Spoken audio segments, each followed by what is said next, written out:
사랑하는 생명사랑교회 여러분, 지난 일주일 동안 평안하셨습니까? 오늘 예배에 참여하신 여러분 모두를 생명과 평화의 예수 그리스도의 이름으로 환영합니다. 오늘은 사순절 셋째 주일입니다. 오늘 예배도 지난주에 이어서 가정 예배로 드리게 되었습니다. 주보를 참조하시면서 오늘은 동영상을 따라와 주시면 예배 전체를 함께 드릴 수 있습니다. 지금 대구 경북 지역은 조금씩 우리 코로나가 안정되어 가는 것 같고, 또 전국에서도 이제 확진자의 숫자가 100명 정도대로 떨어졌습니다. 그러나 서울에서는 지금 지역 감염의 위험이 계속되고 있어서 아직 안심할 상황은 아닌 것 같습니다. 중국의 사례를 보니까 한 2달 정도가 코로나가 지속되었고, 그래서 우리도 아마 지난 2월부터 생각해보면은 한 4월이나 돼야 확실한 안정기에 접어들 것으로 예측하고 있습니다. 우리 생명사랑교회는 학교가 개학하는 23일 그 전 22일 예배까지 우선 각 가정에서 예배드리기로 하였습니다. 우리가 몸은 비록 떨어져 있지만 마음은 하나라고 생각합니다. 서로의 안부를 위해서 기도하고, 또 특별히 코로나19를 위해서 애쓰고 수고하는 모든 손길들을 위해서 여러분 기도해 주시기 바랍니다. 자, 그럼 우리 모두가 예배당에 모여서 함께 예배 드릴 때까지 여러분 특별히 건강에 유의하시고, 이제 성부, 성자, 성령의 임재를 상징하는 3번의 징 울림과 함께 우리 다 함께 예배를 드리도록 하겠습니다.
함께 성구교독 이사야서 65장 말씀 저 여러분 한 절씩 교독합니다.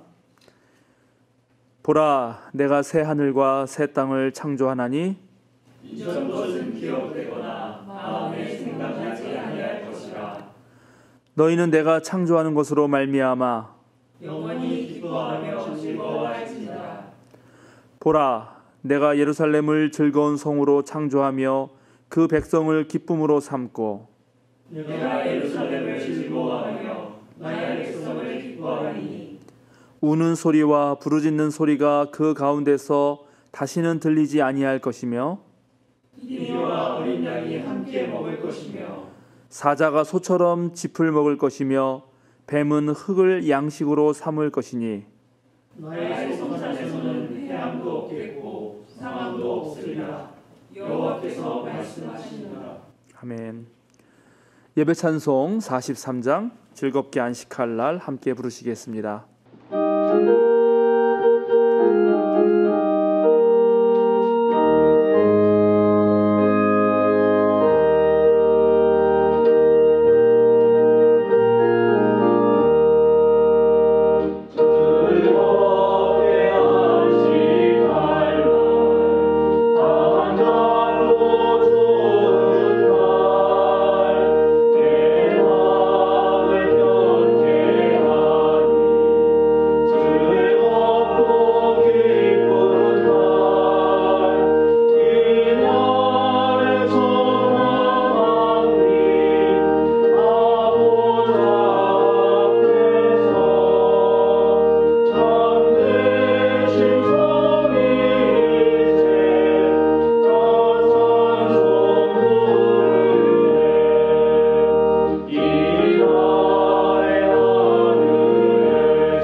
여러분에게 나눠드린 기도문, 우리 공동 기도문으로 함께 기도하시겠습니다. 세상을 창조하신 생명의 하나님, 우리의 탐욕으로 아름다운 지구가 오염되고 파괴되어 가고 있습니다. 우리가 초래한 코로나 바이러스의 재앙으로 수천의 사람들이 일상에서 격리되고 불안에 떨고 있습니다. 약한 이들은 더 외로운 삶을 견뎌내고 있습니다. 사순절 셋째 주일을 보내며 죄를 뒤집어쓰고 하나님 앞에 회개합니다. 십자가 죽음으로 세상을 구원하신 예수님, 대구와 경북이 고립되고 큰 고난을 겪고 있습니다. 그러나 의료인들의 헌신적인 수고와 여러 시민들의 물품과 성금이 쇄도하고 있습니다. 자발적인 격려와 사랑으로 우리는 더욱 성숙해질 것이라 믿습니다. 중소상공인들을 비롯하여 어려운 이웃들을 돌보게 하시고 서로 손을 맞잡고 아픔을 나눌 수 있게 하옵소서. 십자가의 길을 가신 예수님을 본받아 섬기는 제자가 되게 하소서. 교회를 세우시고 이끄시는 성령님, 사상 초유의 사태로 교회에서 모이지 못하고 있습니다.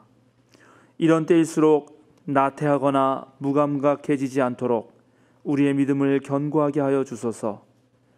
주님의 몸된 교회의 소중함을 깨닫게 하소서.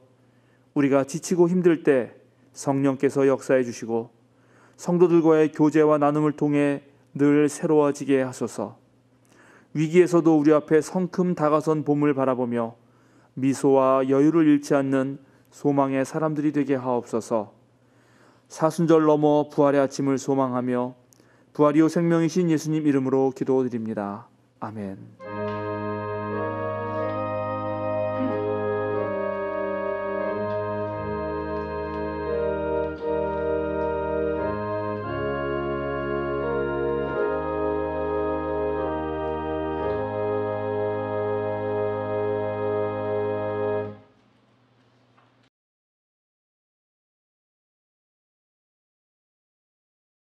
하는 말씀 여러분에게 읽어드리겠습니다. 오늘 우리에게 주시는 성경 말씀은 출애굽기 5장 15절에서 21절과 시편 67편 1절에서 5절, 로마서 3장 23절에서 31절의 말씀입니다. 저와 함께 먼저 출애굽기 5장 15절에서 21절 말씀을 한 절씩 교독하시고 마지막 절은 함께 읽도록 하겠습니다. 이스라엘 자손의 작업 반장들이 바로에게 가서 호소하였다. 어찌하여 저희 종들에게 이렇게 하십니까? 저희 종들은 집도 공급하지 못한 채로 벽돌을 만들라고 강요받고 있습니다. 보십시오, 저희 종들이 이처럼 은혜를 받았습니다. 잘못은 틀림없이 임금님의 백성에게 있습니다. 그러자 바로가 대답하였다. 이 게을러 터진 놈들아, 너희가 일하기가 싫으니까 주께 제사를 드리러 가게 해달라고 떠드는 것이 아니냐. 물러나서 일하라. 너희에게 집을 대주지 않겠다. 그러나 너희는 벽돌을 맡은 수량대로 어김없이 만들어내야 한다. 이스라엘 자손의 작업 반장들은 매일 만들어야 하는 벽돌의 수를 줄일 수 없다는 말을 듣고서 자기들이 곤경에 빠졌음을 알았다. 그들은 바로 앞에서 나오다가 자기들을 만나려고 서 있는 모세와 아론과 마주쳤다. 다 같이 그들은 이렇게 말하였다. 주님께서 당신들을 내려다 보시고 벌을 내리시면 좋겠소.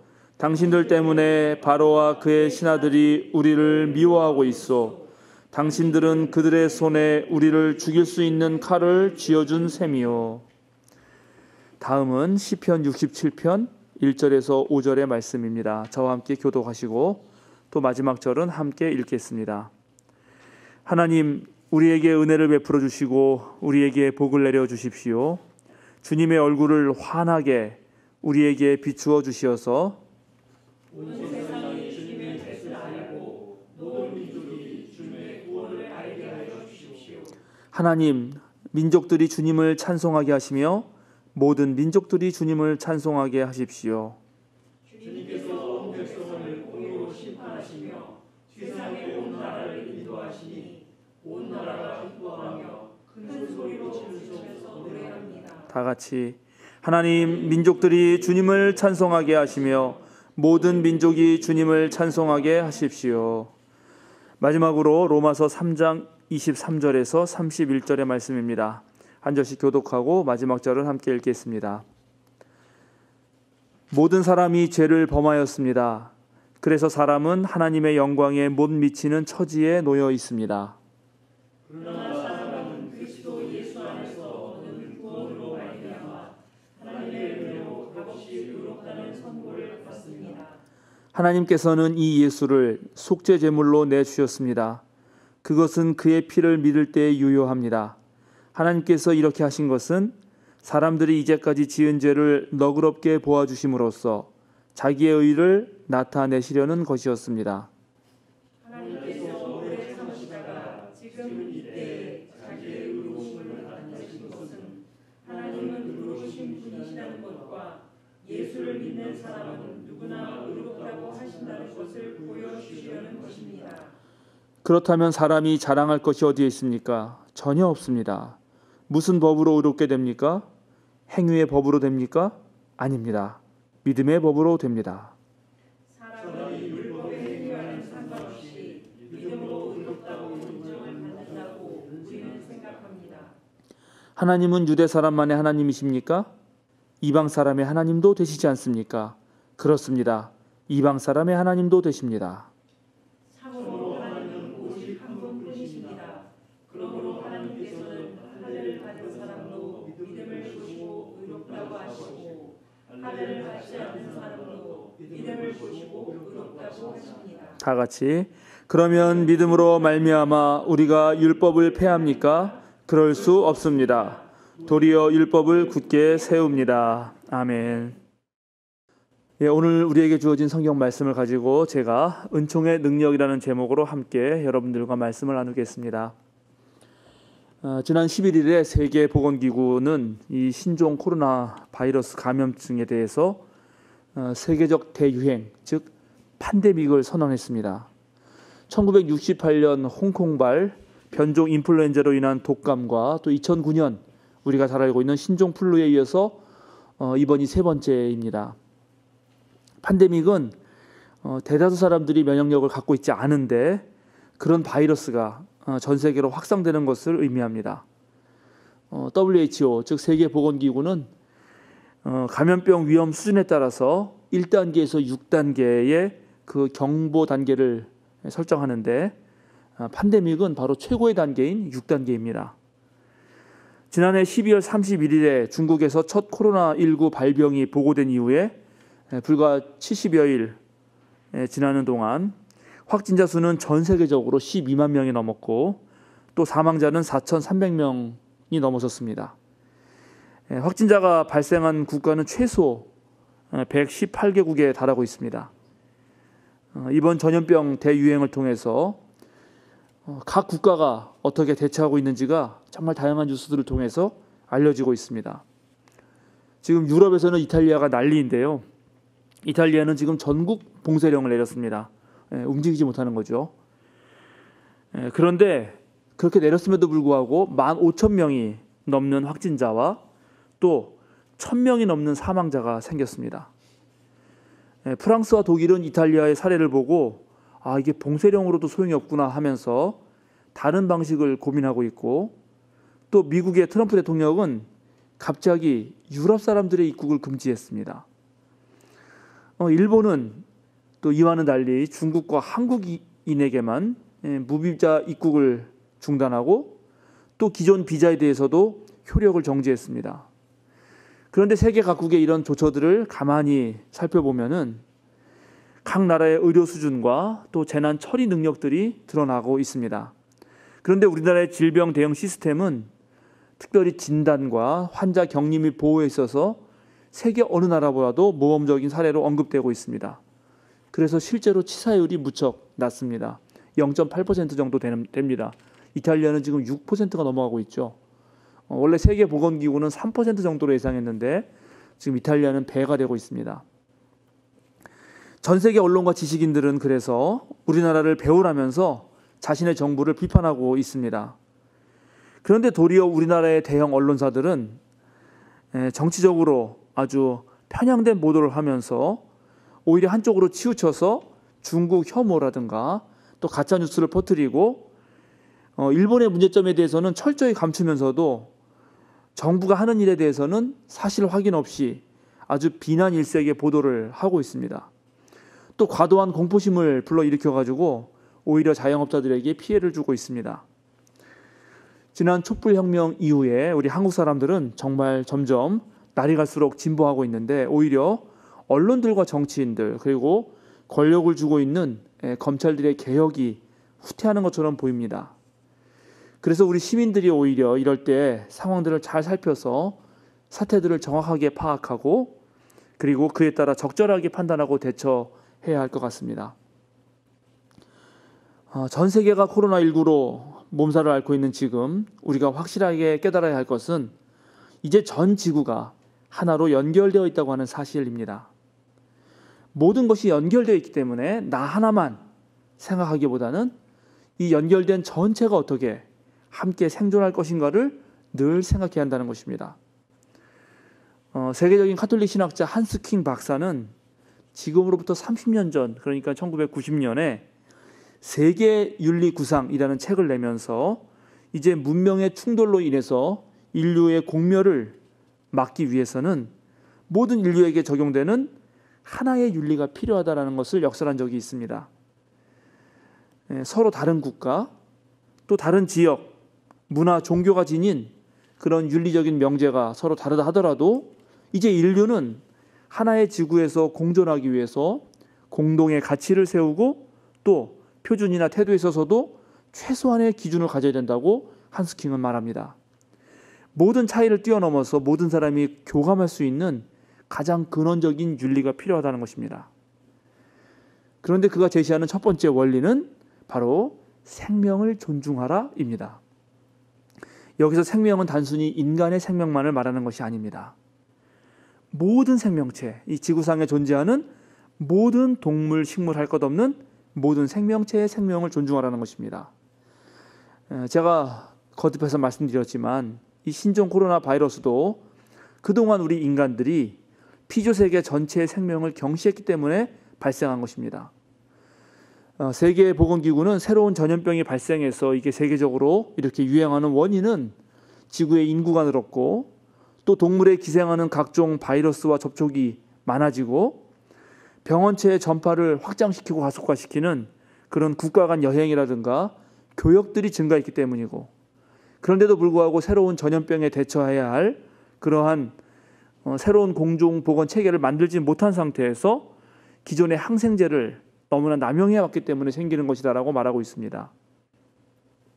우리가 그동안 산업을 발달시키면서 또 국제교역을 늘려가면서 경제를 성장시켜 오면서 우리는 우리 자신도 모르게 우리의 삶의 조건인 생태계를 파괴시켰다는 것입니다. 그래서 동물들의 삶의 터전도 함께 망가졌는데 그 과정에서 동물들을 숙주로 하는 미생물들을 자극했고 그것이 질병이 되어서 이제 인간에게 되돌아온 것입니다. 그러니까 지금 이 상황은 전 세계 인류에게 너희들이 지금까지 살아온 그 삶의 행태와 삶의 방식을 전면적으로 바꾸라고 말하고 있는 것입니다. 사실 우리나라도 마찬가지입니다. 2000년대에 들어서 광우병의 공포를 겪었고 사실 근래까지 매해 닭, 오리, 돼지, 소 등과 같은 가축들이 전염병을 겪었지만 여전히 우리는 수백 수천만의 그런 무죄한 생명들을 그저 살처분하고 또 시설들을 폐쇄하는 것으로만 일관해 왔습니다. 전염병에 상시적으로 노출될 수밖에 없는 그러한 공장식 또는 밀집형 그런 가축 산업, 그걸 계속해 왔죠. 또 우리의 식습관은 가면 갈수록 육식 위주가 되어 갔습니다. 자원을 낭비하는 생활 그런 방식에는 전혀 손대지 않았습니다.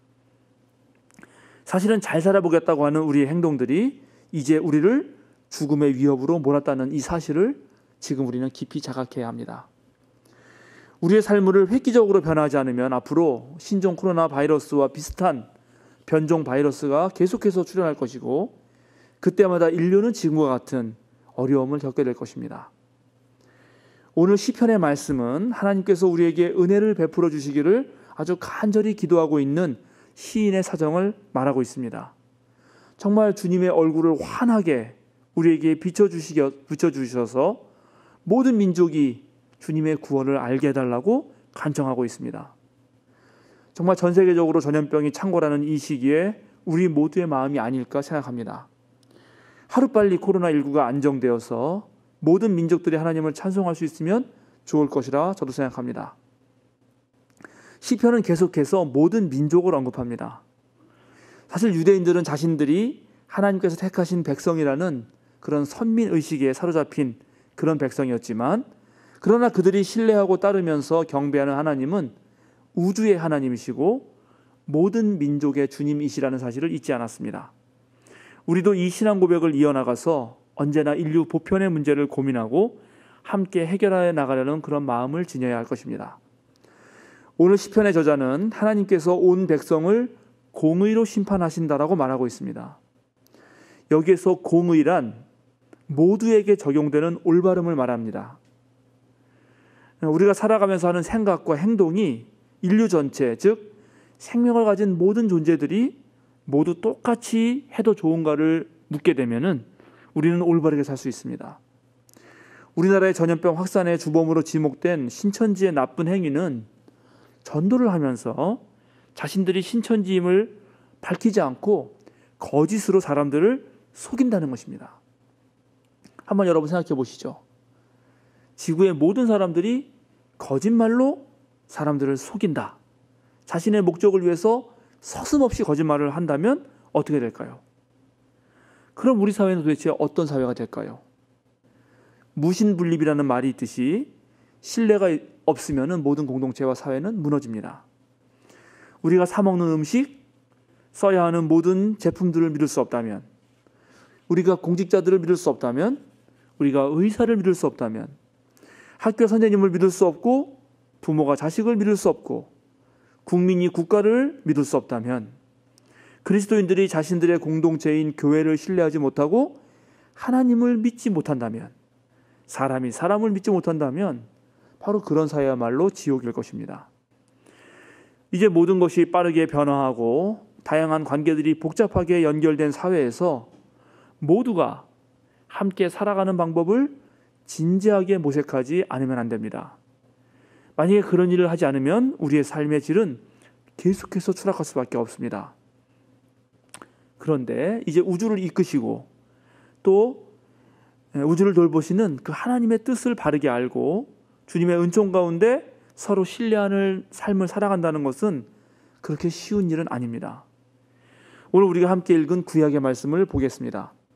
오늘 본문은 모세와 아론을 통해 이스라엘을 해방시키려고 하는 하나님의 계획이 큰 장벽에 부딪히고 있다는 것을 묘사하고 있습니다.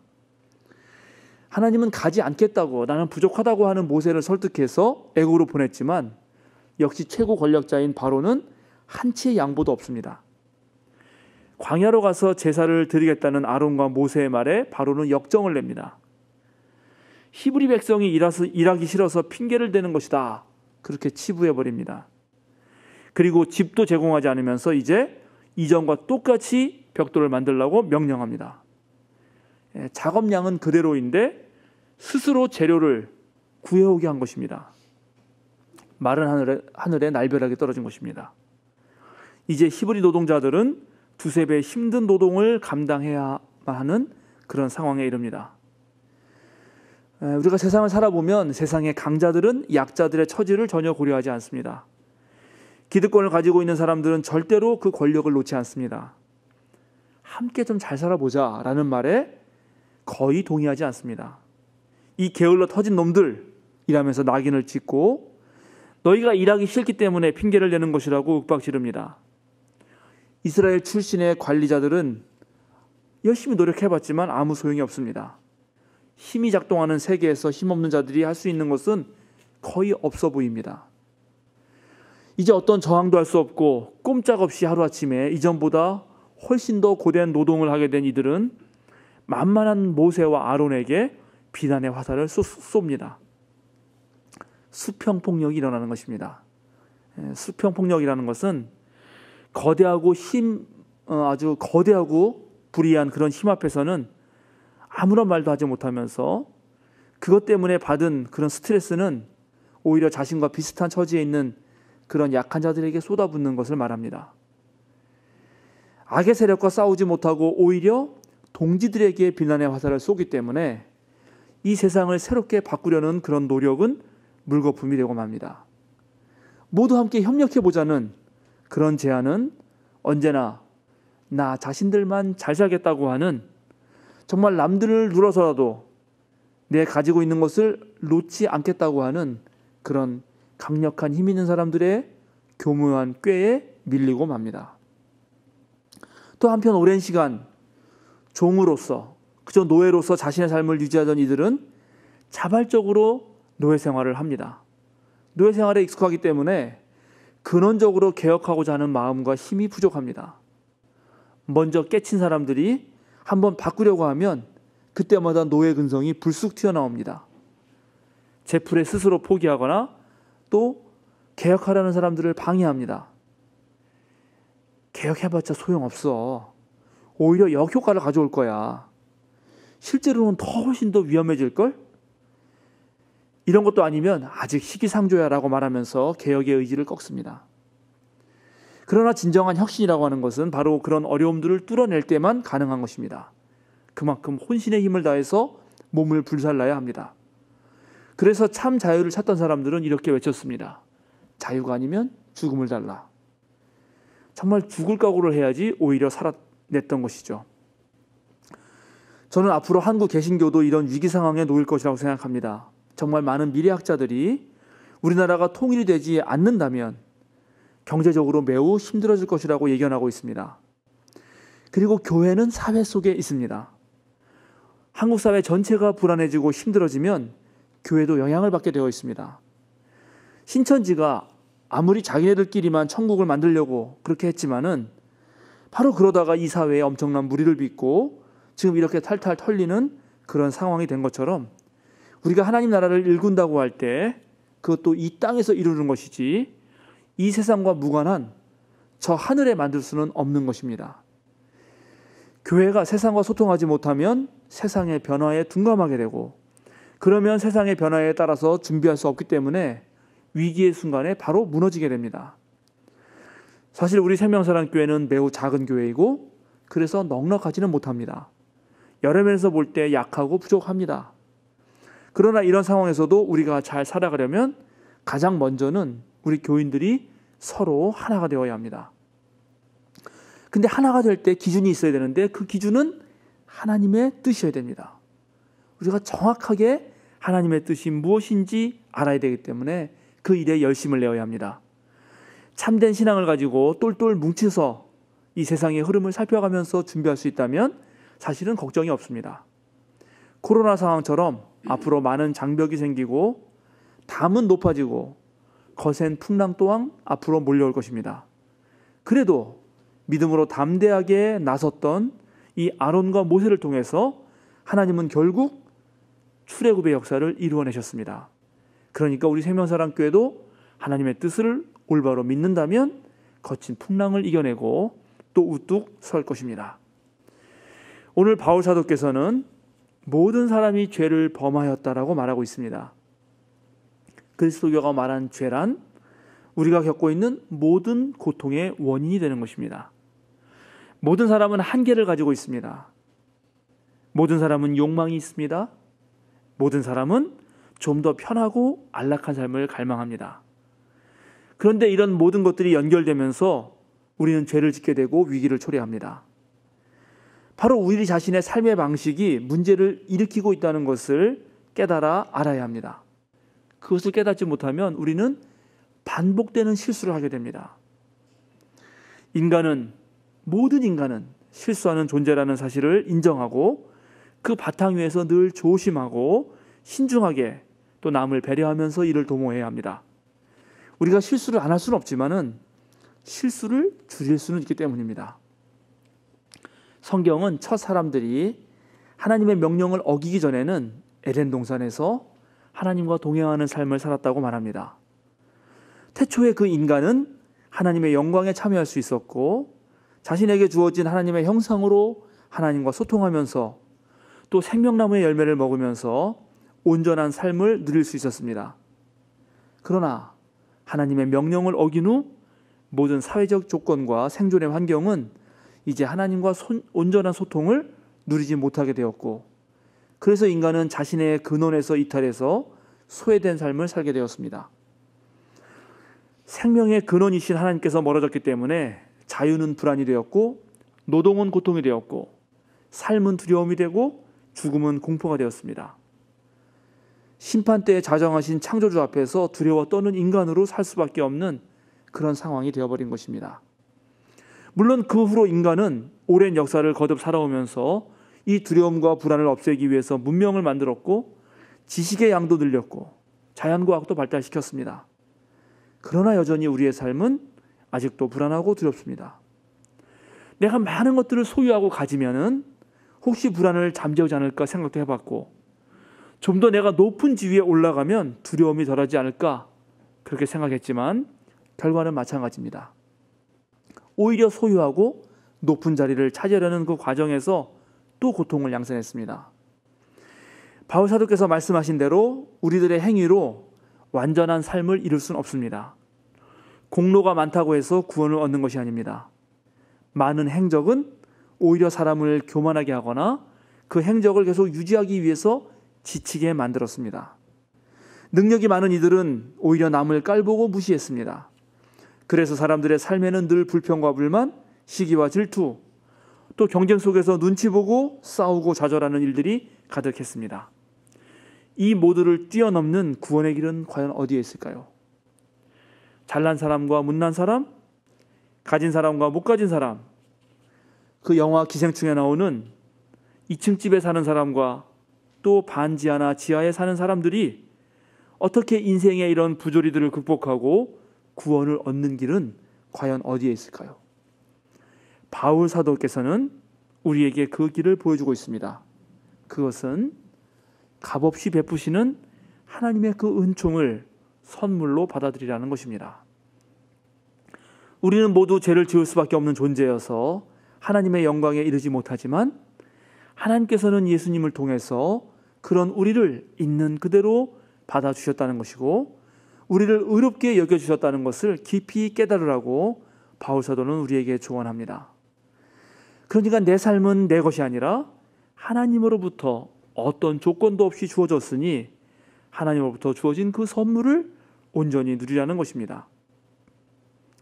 나의 삶이나 너의 삶이나 내가 이룬 것이 아니라 주님께로부터 받은 것이라면 우리의 입에서는 가장 먼저 감사가 흘러나올 것입니다. 지금 이 순간 내가 생명을 유지하는 것 그 자체가 하나님의 은총임을 깨닫는다면 매 순간이 새롭습니다. 불평할 시간이 없습니다. 어쩌면 우리는 이미 죽은 목숨인지도 모르기 때문입니다. 죄 때문에 죽은 우리를 살리셨으니 우리는 지금 이 순간을 충분히 누리며 살아야 합니다. 우리는 매 순간 기쁨의 화관을 써야 합니다. 남 탓하지 말고 불안해하지 말고 주어진 지금 여기에 충실한다면 매 순간 구원이 일어납니다. 하나님의 은총입니다. 온 우주를 창조하신 하나님께서 나를 받아주시고 불완전하고 보잘것없는 나에게 주님의 능력을 부어주셨습니다. 그러니 그 하나님을 믿고 우리가 살아갈 때 우리는 두려움과 불안을 떨쳐낼 수 있습니다.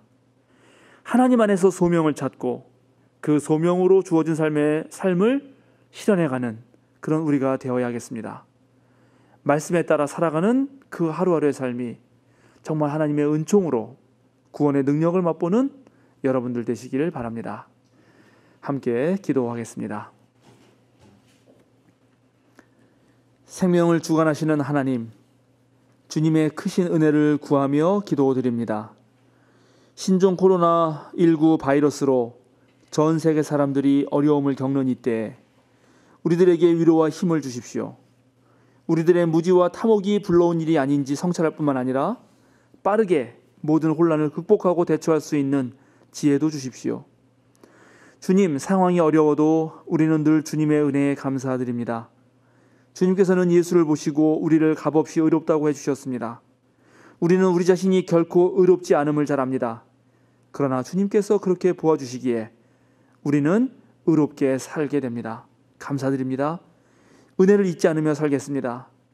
예수님의 고난을 생각하며 진리의 길을 걷는 이 사순절 절기에 무엇이 옳고 무엇이 그른지 묵상합니다. 우리 모두가 악한 길에서 떠나 스스로를 낮추고 하나님의 얼굴을 찾게 하소서. 예배당에서 모이지 못한다고 하여도 영적 게으름에 빠지지 않도록 하시고 변화하는 세상에서 교회가 나아갈 길을 깊이 생각하는 시간이 되게 하소서. 설익은 믿음이 아니라 존재를 거는 신앙이게 하소서. 온전히 하나님만을 의지하며 영적으로 새롭게 거듭나게 하시고 어떤 유혹이나 시련에도 흔들리지 않는 굳건한 믿음의 뿌리를 내리게 하여 주소서. 한겨울 지나고 따뜻한 봄이 오듯이 주님의 치유와 회복의 능력으로 코로나19가 빨리 안정되고 위축된 우리 삶에 봄날이 찾아오게 하소서. 죽음의 그늘 골짜기를 지날 때에도 우리와 늘 함께해 주시는 예수 그리스도의 이름으로 기도드립니다. 아멘.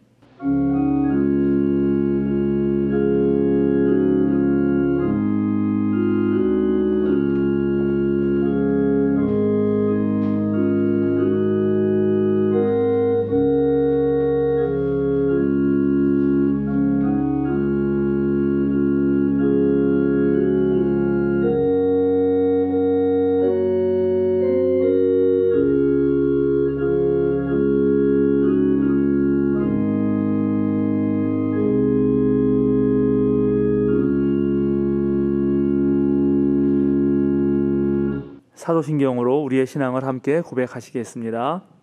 나는 전능하신 아버지 하나님 천지의 창조주를 믿습니다. 나는 그의 유일하신 아들 우리 주 예수 그리스도를 믿습니다.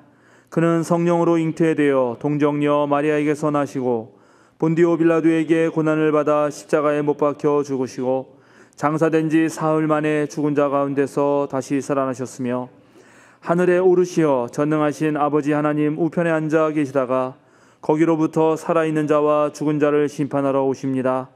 나는 성령을 믿으며 거룩한 공교회와 성도의 교제와 죄를 용서받는 것과 몸의 부활과 영생을 믿습니다. 아멘. 네, 이제 보냄 찬송 438장 내용은 은총 입어 함께 찬양하시도록 하시겠습니다.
사랑하는 생명사랑교회 여러분, 어깨를 쭉 펴고 똑바로 서십시오.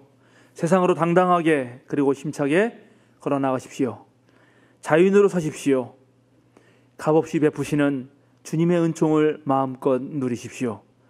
사랑의 자유를 지니고 하루를 값지게 살아가십시오. 축도하겠습니다.